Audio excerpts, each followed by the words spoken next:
Hello everyone, my name is CreepyNots. Thank you for joining me on this Let's Play of Kona.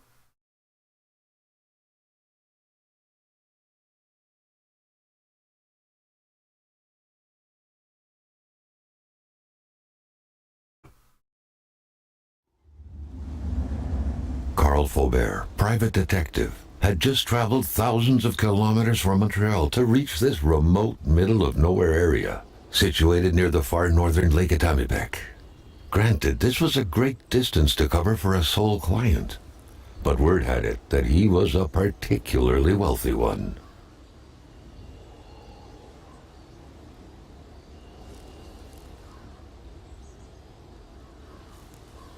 Oh wow, the graphics in this game look nice.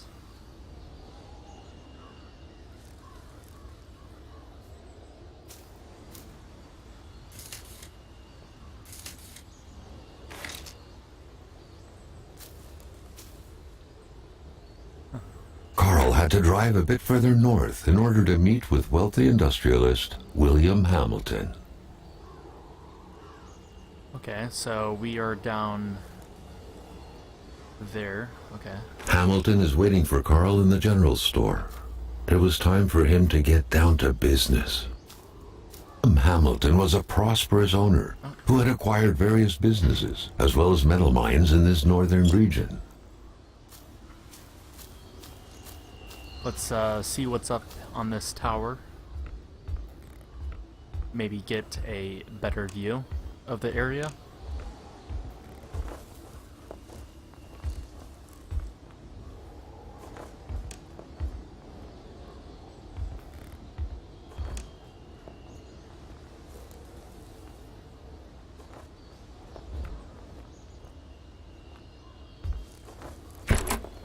Oh, it's open. Okay. Well.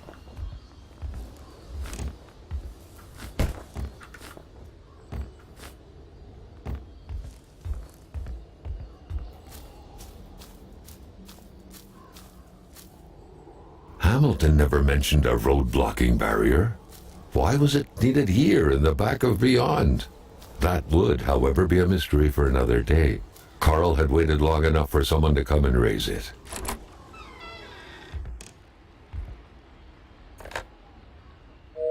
Hamilton no doubt knew who managed the barrier. Carl wanted to give him a call, but that would have been too easy though, as sure enough the line was acting up.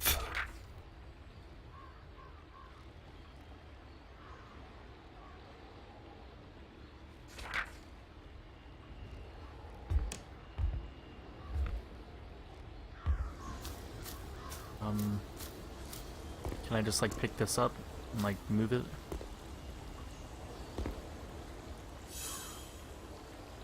Okay, I'm guessing these. The cutters made quick work of the chain.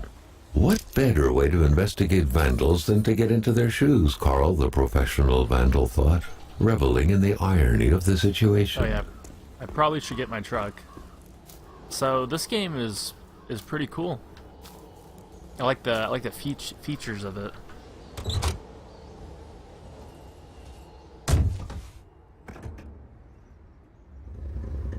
William Hamilton enjoyed a lavish country house built in the very heart of the northern forests, not too far from here. Oops. That's a cool feature that you have to look behind you when you back up.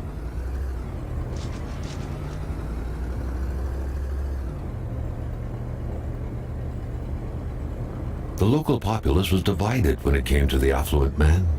Some saw a wealthy philanthropist dedicated to improving the region's economy. Others an aging Englishman who would do anything to further his fortunes. And those ones hated him enough to go on about scheming against him.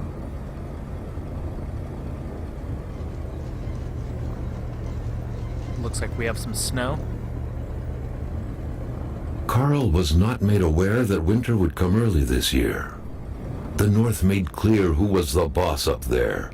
Snow, which didn't care much about the date when it felt like dumping its first load of the year.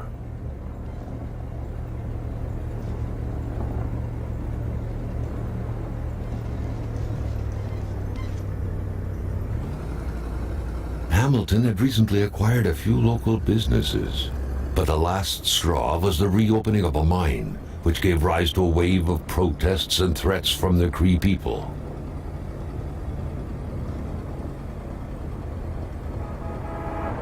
Oh. Almost crashed into the fence, kind of. Given these circumstances, Carl reckoned that a good number of people must be feeling compelled to oppose Hamilton in one way or another. So far, only the industrialist's house had been a target, but soon enough, Carl thought, the target would become the man himself.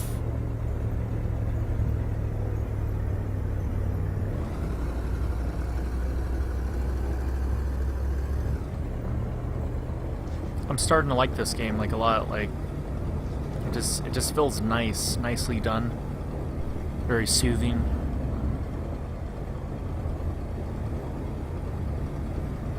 Look at the detail in this truck. The truck was running on fumes. Good thing that the general store was close by. Oh, it is.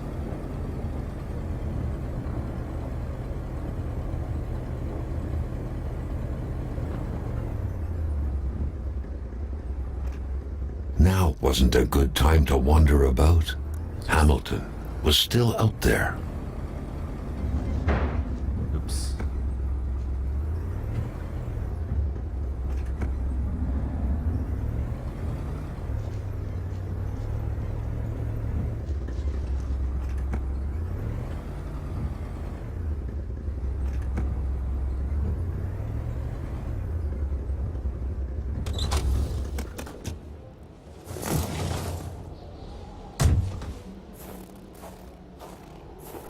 I want to see if I can, there's any, I don't know, items in this blue truck. That had to be the worst parking job ever. Who was Carl to judge, though? It may be customary to park like that around these parts. Or not.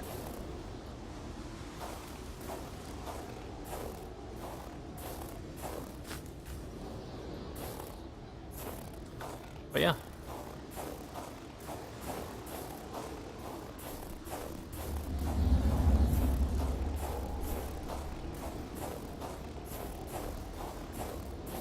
I think my parking job is pretty good.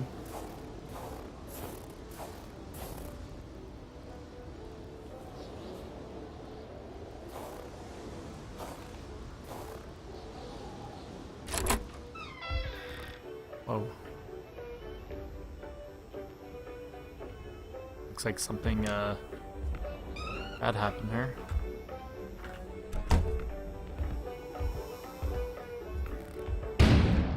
An explosion suddenly occurred outside. Don't I have a flashlight? Carl, ever diligent in his work, always carried his log on him, in which he scribbled down thoughts and leads alike during the course of his investigations.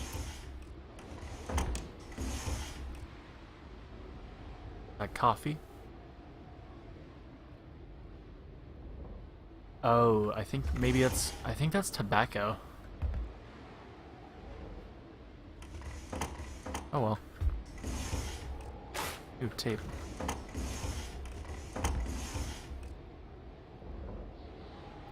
Finding a key is easy. Finding the right keyhole, not so much. Gilles Lachance, Carl recollected, was the general store's manager.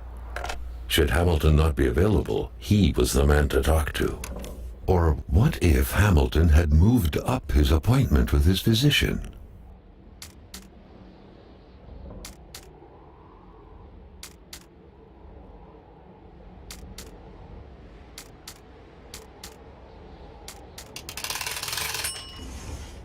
I did it.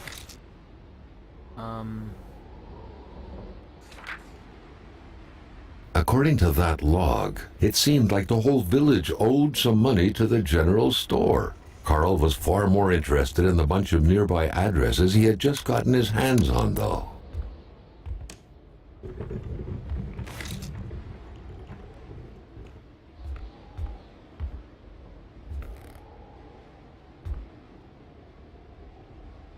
The Plouffe family.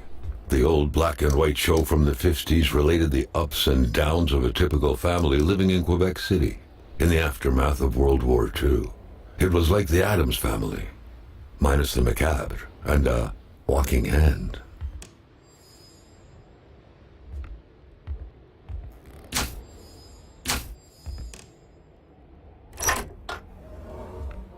The note explained that the garage and the store couldn't be supplied with electricity at the same time. That's store, that's garage.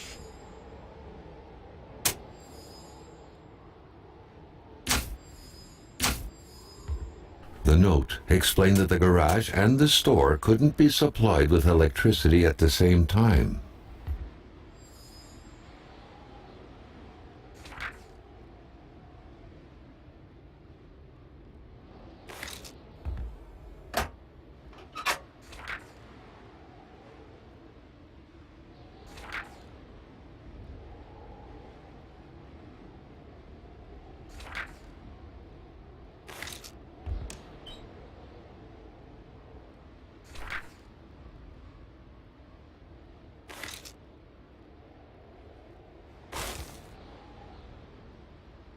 That was a spark plug, maybe, or a fuse.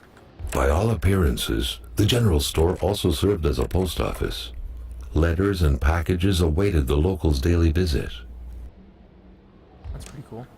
Jumping from that height was akin to tempting death. Perhaps that man on the snowmobile had seen enough of this world already. Amateur hunters showing some pride at having killed a nice pelted beast. With men like this roaming the area, wolves would become extinct within 10 years, Carl thought. A nice picture of the Magasin La Chance store, seemingly taken the day it was first opened. It feels frozen in time, from an era long forgotten.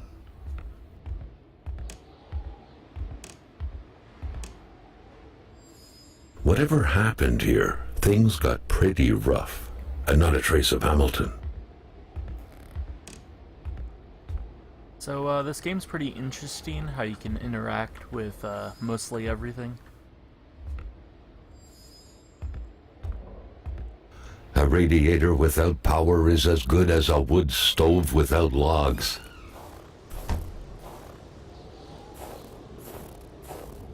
Maybe I probably put the flashlight away. A milkman had to drive by every week to fill the bottles. The fresh milk indicated a recent visit. What if I take a picture of it now?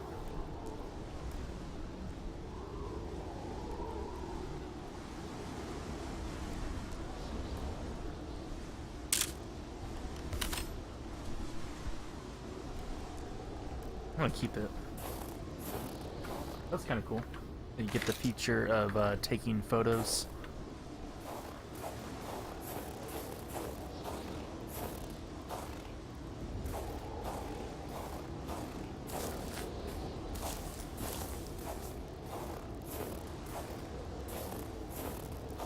What's this?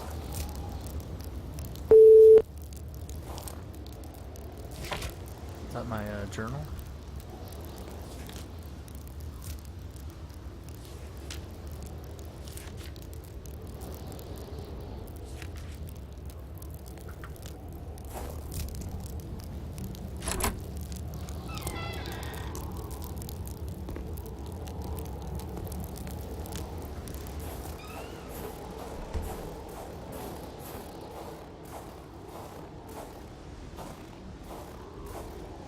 The Polaroid, Carl's long-standing and faithful ally, had seen its share of husbands caught red-handed cheating.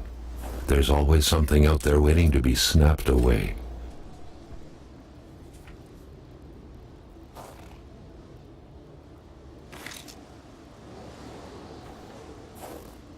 Maintaining his composure, Carl recalled something from his military training. Wolves always stay away from populated areas. Wait, was it about bears?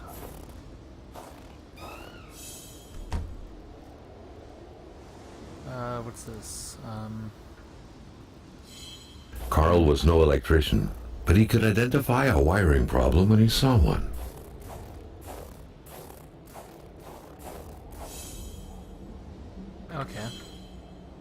That's kind of cool.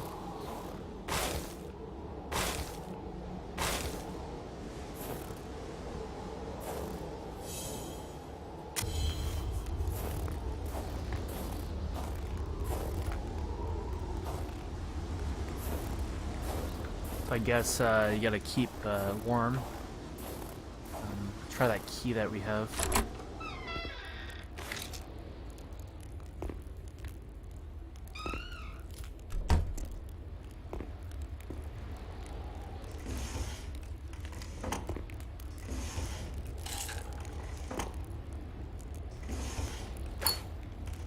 That's what we need for the wires, I think.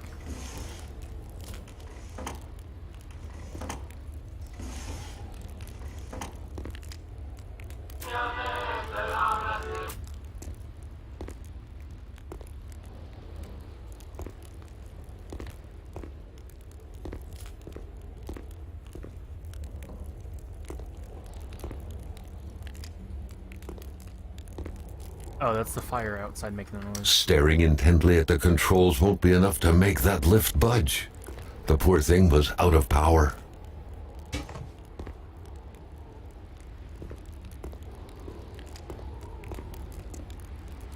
The crowbar was stuck under the lift. Oh. Notwithstanding Carl's imposing stature, car lifting wasn't part of his skill set yet.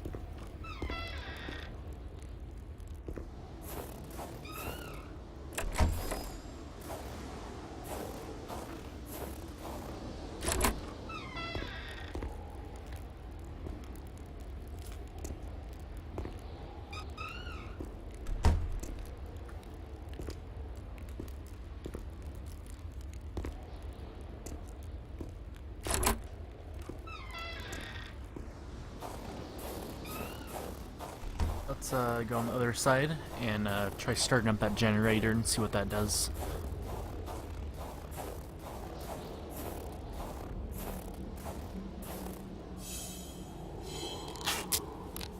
That's pretty cool.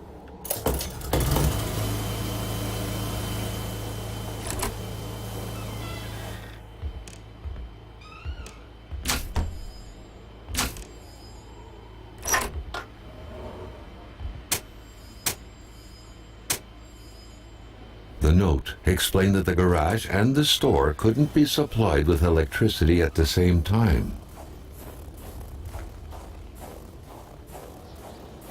I think we got it this time. Alright, oh wow. That's pretty cool. At long last, the crowbar was within Carl's grasp. Surely it would come in handy at some point.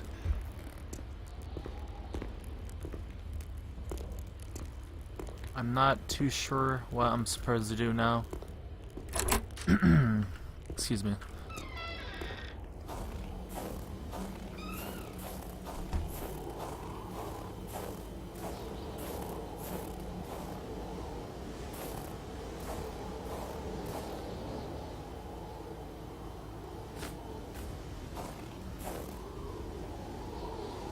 I don't really remember actually pulling my truck up that far.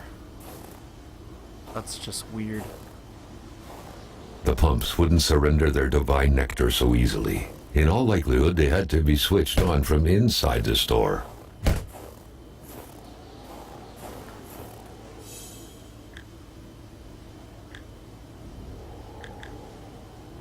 Oh wow, okay, so that's basically storage. That's cool. Or that's neat. Okay, we have to turn off main power. And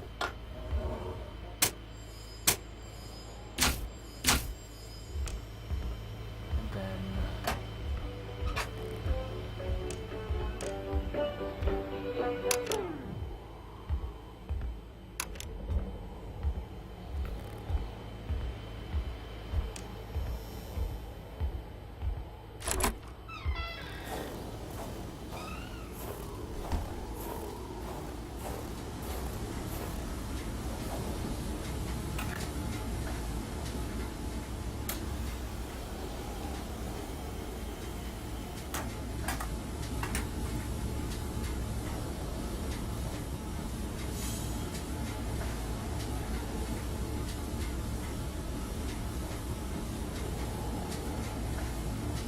That looks like a gas tank.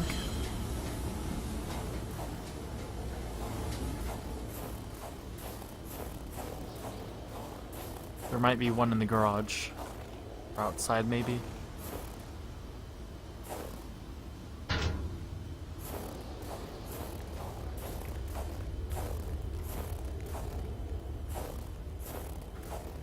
What's this?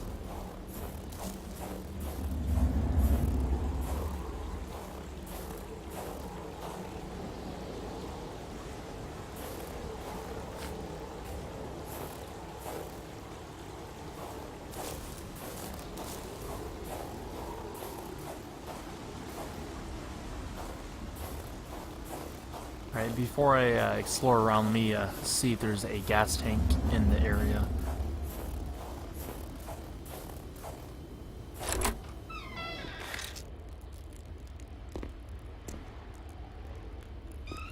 You would think there'd be a gas tank somewhere in this location.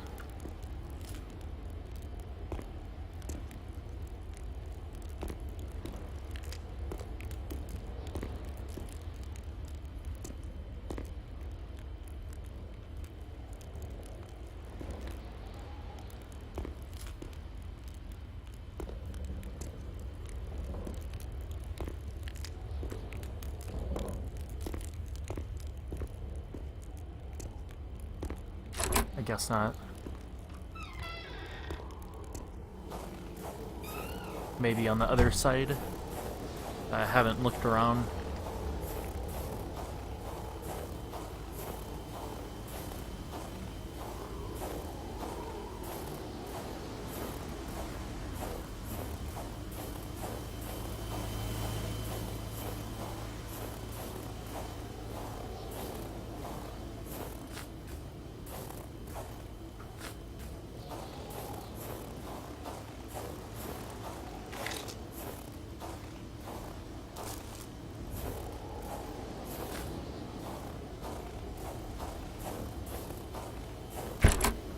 A milkman had to drive by every week to fill the bottles.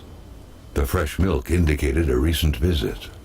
Maybe in the store there's a gas can that I missed.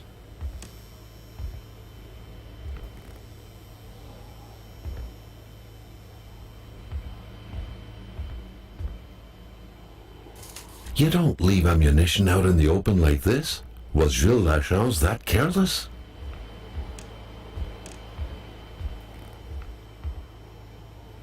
I don't see the reasons why would, like, you know, who cares if there's ammunition, like bullets left out? Blech.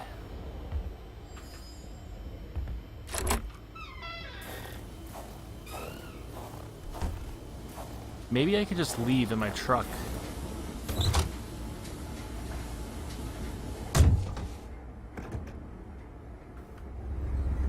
Okay, cool. I can just go. Or you know what? I'm gonna end this part and come back for part 2.